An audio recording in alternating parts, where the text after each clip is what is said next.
ఇంకోవైపు పైడి రాకేష్ రెడ్డి ఆర్మూరు ఎమ్మెల్యే, ఆయన ఇది ఈ మైనర్ బాలిక మీద అత్యాచారం అనే విషయం కానీ లేకపోతే ఈ పోక్సో కేసు వ్యవహారం కానీ ఇదంతా కూడా బాబా మరదళ్ళ లాంటి సంబంధం అని చెప్పేసి పైడి రాకేష్ రెడ్డి గారు అంటున్నారు.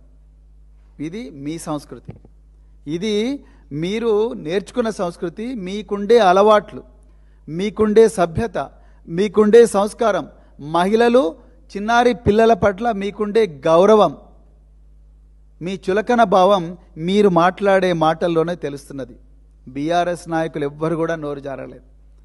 బీఆర్ఎస్ నాయకులు ఈ మైనర్ బాలిక కోసం రాత్రనక పగలనక ప్రతి గ్రామంలో ప్రతి నియోజకవర్గంలో కూడా రోడ్డెక్కి ఎర్రటి ఎండలు కూడా పోరాడుతూ ఉన్నారు. ఒక్కరోజైనా మీ బీజేపీ మహిళా నాయకురాలు మాట్లాడినరా? ఒక్కరోజైనా మీ కాంగ్రెసు నాయకులు రోడ్డెక్కినరా వీళ్లకు న్యాయం జరగాలని? మీ గాంధీ భవన్ బీజేపీ ఆఫీస్ ఎదురుగానే ఉంటుంది కదా. ఒక్కరోజైనా మీ యూత్ కాంగ్రెస్ వాళ్ళు కానీ మీ మహిళా కాంగ్రెస్ వాళ్ళు కానీ అక్కడ రోజు దందలు చేసి దళారీ పని చేసే మీ నాయకులందరూ కూడా గాంధీ భవన్ నుంచి రోడ్డు దాటి బీజేపీ ఆఫీస్ పోయినరా రేవంత్ రెడ్డి గారు?